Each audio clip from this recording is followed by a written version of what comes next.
Been very hard at work. The entire weather team wants to make sure that you are safe ahead of Dorian. Yeah. And here's the thing that I don't want people to get into a false sense of security because it has now been downgraded. Right. It's weaker than it was, but it was a record-setting storm at landfall. So even in a weakened state, it's still very dangerous, and it continues to weaken because it's parked in place. So all the turbulence is drawing up cold air or cold water from underneath, and that weakens the storm. Once it starts moving, though, there's plenty of warm water in its path. Let's take a look at where it is right now.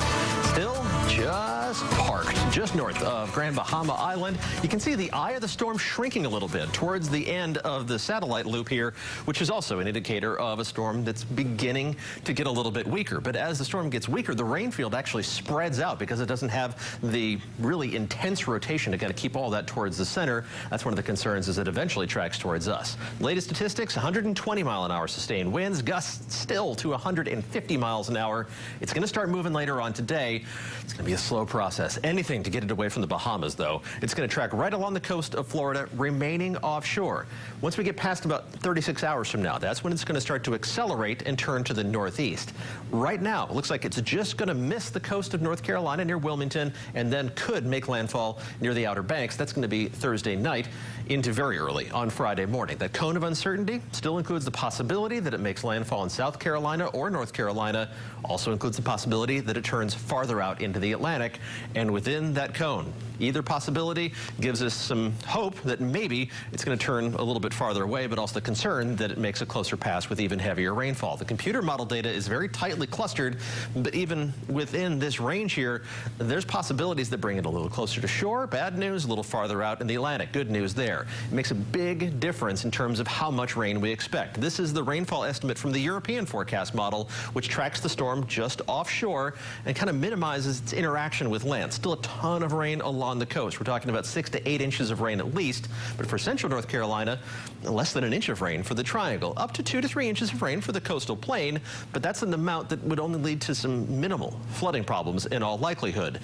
Different forecast model estimates that the storm interacts with land more as it tracks up the coast, and that spreads out the rain. Again, as the storm becomes less organized, the rain becomes more widespread. Over an inch of rain for the triangle, but really more of a concern for the coastal plain, where it's estimated the potential for 6 inches of rain within our counties, Wayne County and down into Sampson County. So this could still go either way.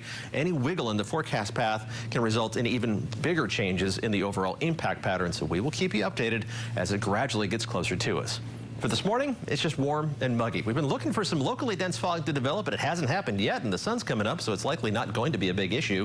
Upper 60s right now for most of our temperatures, a few spots at 70. Knightdale, Holly Springs, and Durham all checking in exactly at 70, with everybody else around the triangle in the upper 60s. Just below 70 in Fayetteville, exactly 70 on Fort Bragg.